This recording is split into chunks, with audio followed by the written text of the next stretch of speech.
We're going to have a look at the brand new Line 6 HX effects. Thank you so much to everybody from Mega Music for loaning me one of these for the weekend.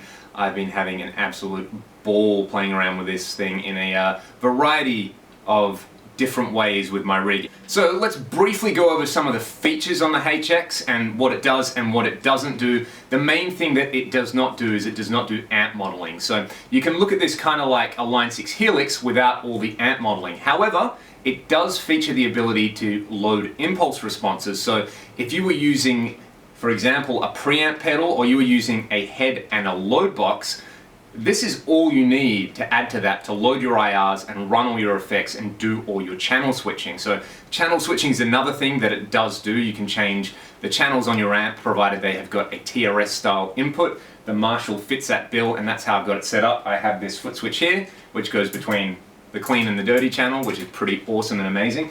And then of course it is a fully fledged multi-effect. Not only are there all the multi-effects from the Helix, but it also includes a legacy section with all the really hip effects from the Line 6 M9. I owned an M13 at one stage and an M5. A couple of my friends use an M9 and still gig with them every weekend, and they are fantastic units. So I guess in a sense you can look at the HX as a Helix without the amp models, or you can look at it as the natural successor to the M series effects. And basically these have the M series effects living in them. So if you're looking at getting a used M series and a Helix or something like that, but you don't want to use the amp modeling, this is right in the middle price-wise. And in terms of functionality, it's great. You can integrate it with your rig, and it sounds great. You can use it, you know, as a standalone effects processor. You can use it with a loaded down head and IRs. You can use it to do MIDI switching and channel switching in your rig. You can use it just as an awesome reverb and delay processor. It's got a looper in it. There's so many features, I don't even know where to start, so I will leave that to, you know, the official Line 6 videos to do that. I want to show you guys how I actually use this in my rig. So before we do that, let's just have a look at the front panel and how we can add effects and create presets and basically go over some of the basics. So setting up the HX effects is really straightforward. To get started, simply go to the first preset and touch it lightly, and you will see it says press big knob to open the model list. So let's do that. And then you have a list of effects types that you can choose from: distortion, dynamics, EQ, modulation, delay, reverb, pitch and synth, filter, wah, an impulse response, which is really handy, volume and pan, and your send and return blocks, as well as the looper. So let's start by building a simple preset. Let's start with a compressor. So go to dynamics, press the big knob again, go to mono, and this will let you select the mono compression types in here, and let's just start with the deluxe comp, nice and easy. Then you're presented with 3 parameters to tweak, so you can choose to tweak the release with knob number 1, the mix with knob number 2, and the level with knob number 3. If you want to see all the knobs at the same time, simply hold this for 1 second. So it's very handy, and you can just move across using the left and right arrow in order to tweak stuff. So to go back, just hit the exit mode. Let's do the same thing for the other effects on here. Let's just touch the foot switch there. Again, touch it, not press it in. We'll press the big knob. Let's add a distortion. My favorite mono distortion here is the Minotaur, based off a Klon Centaur. Moving along again, let's add something cool like a chorus or some kind of filter modulation. There we go. Let's go with mono, and let's go with the script mod. That one sounds good. And let's move along again. Let's select, I don't know, some EQ. Why not? Before we hit an amp, we might set up some kind of boost. We'll use a parametric EQ. These are all just examples. Again, go to the next foot switch. Let's select a delay. In mono, I like the vintage digital. And then along here, we can select a final effect type, which is the reverb. So let's go with Glitz. This is one of the new 2.5 reverbs. There you go, we've set up a pedal board very simply, and now we can turn individual effects on and off, and it functions exactly the way you would expect it to function. Let's have a look at another way that we can set up a preset using the signal flow section. Go to the top left and press these 3 horizontal lines. Then we can go to the signal flow section. This is going to bring up a block style diagram. This is very familiar to me, coming from a Fractal AX8. If you're coming from the Helix, of course, this will be really familiar. If you're new to this style of sort of block diagram, just imagine this is a guitar cable, and then we're inserting individual effects wherever we like. Now, to get going, this is going to be the first thing in the chain, so press the big knob, and then again, same kind of thing. You can select your effect type, the mono or stereo or legacy version, and then go into the actual individual effects. Let's go with the deluxe comp for number 1. Very cool. What we can do is, we can turn the effect on and off using this button here. We can either choose between a series or a parallel path, which is very, very handy. I don't want to get into that too much right now. We'll do everything in series. And I can also move the block along using the number 1 knob. So let's leave the compressor where it is. The next thing we're going to do is use the big knob to select the next block. So next block, again, press the big knob. Let's choose a wah this time, something a little bit different. So we'll choose the phasal wah. There we go, so our wah is the second block. The advantage of this is I may not want to assign my wah to a physical foot switch on the HX. I might just want to assign it to an external controller. So in this case, I'm not tying myself to having to have the wah on a particular foot switch. This way I'm selecting where I want the wah in my signal chain, but I'm not committing it to a foot switch just yet. So let's do that. We'll move along. Let's select, say, a distortion here in the same way. I'll choose the Minotaur again, and moving along, let's just keep it really simple. I'll go right to the end of the chain. The last thing I want to have is a reverb. Just a really simple preset example here. There we go. This time I'm going to choose the Searchlights reverb. So there we go. I've laid out where I want the effects to go, and I find this a little bit easier and a little bit more straightforward because this is how you would do it with real pedals and real patch cables. You kind of set out the way you want everything set up, and then we can go and assign individual effects and individual functions to different foot switches. Here's how we do that. Okay, now if I want to go and assign these effects to individual foot switches, you can see here on the middle on the top, using knob number 3, I can select which foot switch I want this Searchlights reverb to go to. Let's say we want it in the top left. I'm going to use foot switch number 1. There we go. So that's assigned to foot switch number 1. Moving along with the big knob, here's the compressor. Let's assign that to, say, foot switch number 4 for something different. Moving along, let's go with the wah. I'm going to set that to the expression pedal, which it already is now. So that's not going to a physical foot switch. That's going to go to my external wah controller. Moving along, the last one is the Minotaur. Let's set that to, I don't know, foot switch number 6. Why not? There we go. Now when we press exit, as we can see there, each of the effects are assigned to the individual foot switches that I want, which is really, really awesome. So that's a very, very brief way of looking at how to actually get effects going with the HX. One thing that I'm a really big fan of with the HX effects is the ability to use snapshots. If you want to activate snapshot mode, go to your preset mode and hold down bank up and down. And as you can see there, it takes you to snapshot mode. And then you can select different snapshots for different sections of songs, basically. If you're used to the fractal stuff and you've watched some of my videos with that, this is analogous to scenes. We've got 4 snapshots, or 4 scenes, I guess, for every preset. And this can handle everything from turning a bunch of different effects on and off so you don't have to tap dance, as well as activating external things like the amp foot switches and things like that. So my main preset that I've been playing around with, I've got 4 snapshots. Number 1 and 2 are clean, number 3 and 4 are dirty. Alright, so these are the effects that I'm using in this preset. I have set up foot switch number 1 to control the channel switching on my Marshall DSL-50. Then I have got a compressor, a phaser, the Minotaur drive, a delay, which is the tape delay, and the glitz reverb. If we have a look at the signal flow of all of this, you'll also notice that I've got a wah. So I'm going compressor, wah, which is assigned to my Mission SP1. Then we are hitting the Minotaur drive, and then an effects loop, an EQ, which I use only on snapshot number 4 as a boost, and then delay and reverb. Pretty cool stuff. Let's have a listen to how it all sounds. I'm playing my STR LJ1.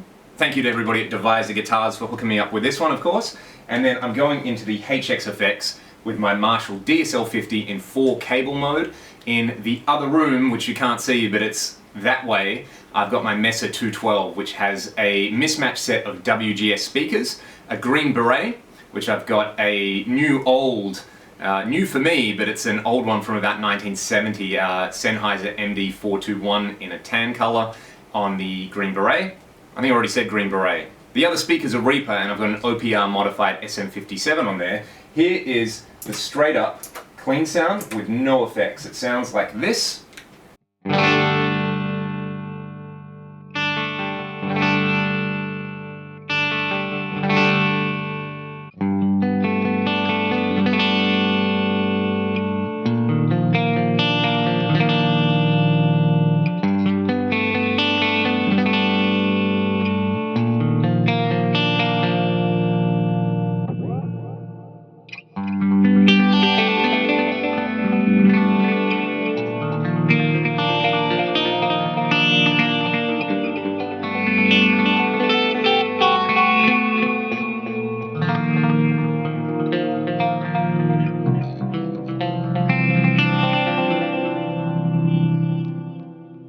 here's the crunch sound.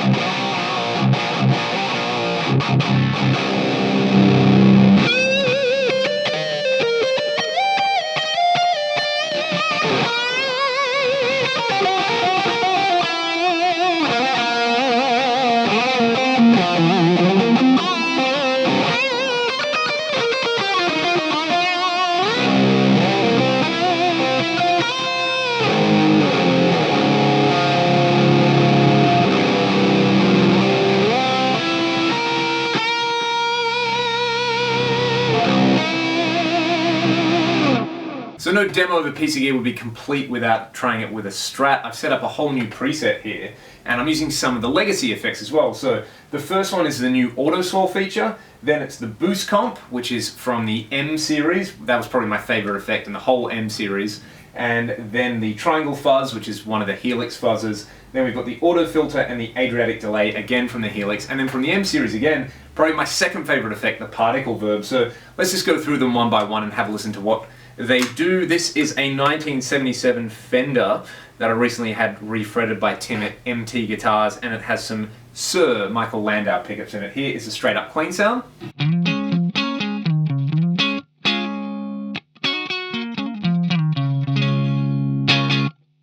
And here's the auto swell.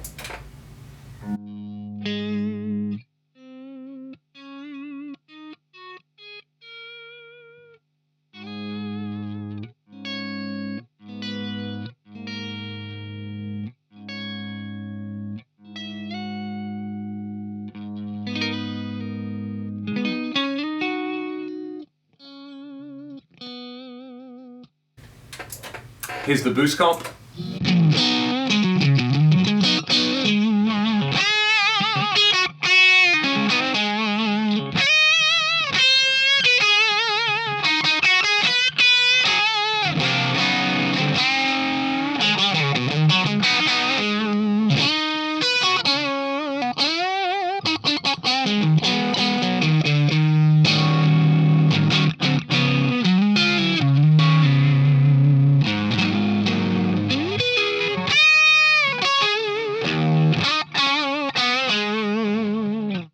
And here are those two effects combined together. This is pretty cool.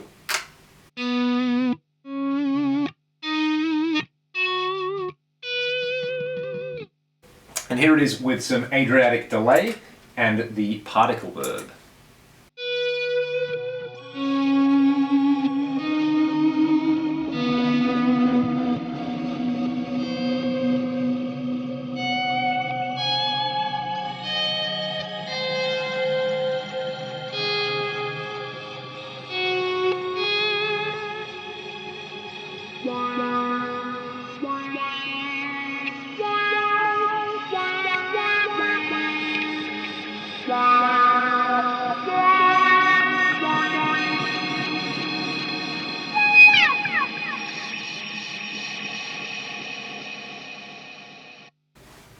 And as you can hear, that sounds totally wild and out of control. Let's have a listen to the triangle fuzz on its own now.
Really quickly, let's have a look at using the HX as an IR loader. What I've got is my PRS SE245 running into the HX using the Minotaur drive in front of my Soldano Hot Rod 50 Plus.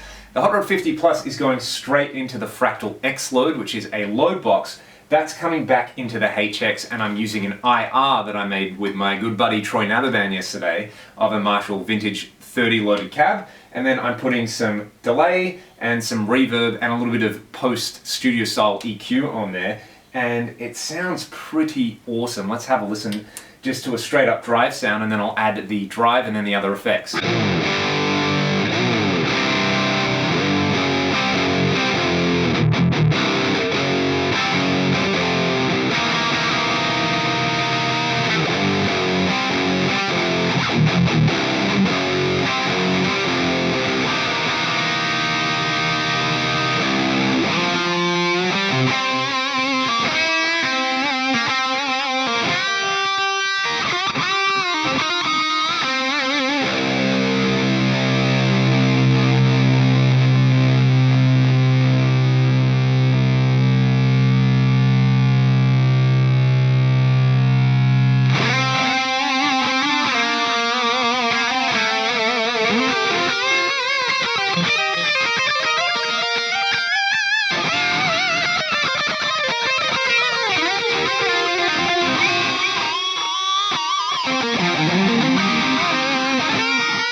And there we go, that's using the IR loading facilities in the HX. So you could take a guitar, an amp head, a load box, and this to a gig, and you can have all those sounds available to go straight to the board. And if you're using in-ear monitors or something like that, in your ears or coming out of your monitor, and totally control the sound on stage. So if you're like a touring guy and you need a solution like that where you don't want to use amp modeling, you still want to use your amp, but you don't want to haul a huge 4x12 cabinet around or something like that, or if you're playing at church on the weekend and you can't have cabs but you still don't want to use modeling, or even if you're just recording at home or in an apartment or something and you just can't crank up this thing through a 412, you can use some IRs and the HX and your amp and a load box. Line 6, I reckon if they really want to compete, need to come out with a load box, but for now, I'm so stoked with the Fractal X load. It sounds amazing. This is, you know, rival companies I'm promoting here, but, you know, it's all good tone at the end of the day. Alright, I don't want to ramble on too much longer, but I have done a part 2 video, which if you're really interested in how all the new effects sound on their own and the differences between the different types of drives, compressors, delays, modulation, reverb, check that out. There's no talking in that one, it's just me playing a loop on the guitar and going through how all the different effects affect the tone. But basically, this is going to be really hard to beat. Line 6 have kind of knocked it out of the park. You've got all the cool stuff from the Helix, like the scribble strips and the really easy to use user interface. The user interface is inspiring. As much as I hate to admit it, because I'm a Fractal guy, I love my AX8. I love the amp models in there and the effects and the way that works, but the functionality of this thing and just how easy it is to use from the front panel is a fair bit far ahead of all the other competitors, and I include the Kemper in that as well because I spent a little bit of time with the Kemper. That's a little bit clumsy. This is just so streamlined. This is the best user interface of anything I've tried. The effects sound really good, they sound the way they should, and it's really easy to integrate it into your rig. So if you want all the advantages of amp modeling, but you don't want to use amp modeling, get the Line 6 HX and leave your pedal board at home. This is really the only thing you could take to a gig with an amp and a guitar and have a great time playing guitar. So again, if you enjoyed this, please hit subscribe, check out part 2 of the HX video, check out all my other videos on guitars, amps, and modeling. And again, thank you to Mega Music for hooking me up with the loan here, and I will see you guys around very soon.